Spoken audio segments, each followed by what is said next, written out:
සාමාන්‍යයෙන් අපි ලැප්ටොප් එකක් ගන්නේ අවුරුද්දෙන් අවුරුද්දට මාරු කරන්න බලාගන්න නෙමෙයිනේ. අවුරුදු කිහිපයක් පාවිච්චි කරන්න තමයි අපි ලැප්ටොප් එකක් ගන්නේ.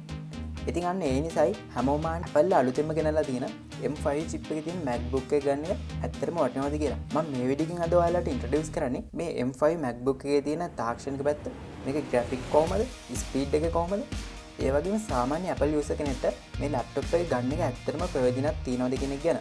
එහෙනම් මුලින්ම අපි බලමු මේකේ තියෙන පහසුව ගැන. ඔයාලා හිතන්න අපිට හදිස්සිය මොකක් හරි වැඩක් කරගන්න ඕන නම් සාමාන්‍ය ලැප්ටොප් එකක් නම් ඔන්නට විනාඩි ගාණක් යනවා. ඒක මාරම වදයක් නේ.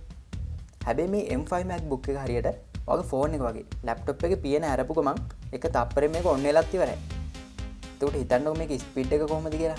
ඒ විතරක් නෙවෙයි. මේකේ බැටරි එක ගැන කතා කරනවා නම් මං ආයේ අමුතුවෙන් කියන්න දෙයක් නැහැ. ලංකාවේ අපිට ඕනම වෙලාවක කරන්ට් එක කපන්න පුළුවන්. කොයි වෙලාවෙ කරන්ට් එක කැපුවත් ඔයාලට කිසිම වෙලාවක බය වෙන්න දෙයක් නැහැ. එකපාරක් charge කරාම කිසිම ප්‍රශ්නයක් නැතුව මුළු දවසෙම උනත් මේක පාවිච්චි කරන්න පුළුවන්. බැටරි ලයිෆ් එක ගැන ඔයා හිතන්නවත් ඕනේ නැහැ. එක charge එකකින් දවසක්ම වැඩ කරන්න තරම් සුපිරිම බලයක් මේකේ බැටරි එකට තියෙනවා. දැන් අපි බලමු හැමෝම කතා වෙන්නේ මේකේ ස්පීඩ් එක සහ graphic ගැන.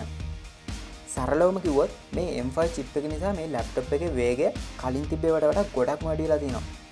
M4 chip එකට වඩා 125ක් විතර මේ M5 chip එකේ ස්පීඩ් එක වැඩි වෙලා තියෙනවා. ඔය එකපාර ඉන්ටර්නෙට් බ්‍රවුසර් එකේ tabs 10ක් විතර ඕපන් කරලා තිබ්බත් Adobe Premiere Pro, Adobe Photoshop, After Effects එන්න මේ වගේ software ගොඩක් එකපාර run කරලා තිබ්බත් එහෙම නැත්නම් ලොකු heavy game එකක් play කරන ගමන් හිටියත් කිසිම විදියක lag වීමක් නැතුව ඔයාලට මාර්ම ස්මූත් අත්දැකීමක් ගන්න පුළුවන්. විශේෂයෙන්ම මේකේ graphic පැත්ත ගැන කතා කරොත් ඔයා play කරන game එක උනත් බලන high quality video එකක් උනත් හරිම ලස්සනට පැහැදිලිව ස්මූත් විදියට බලා ගන්න පුළුවන්. සරලවම කියනවා නම් මේක වේගයයි ලස්සනයි දෙකම එකතු කරලා හදපු මැෂින් එකක්.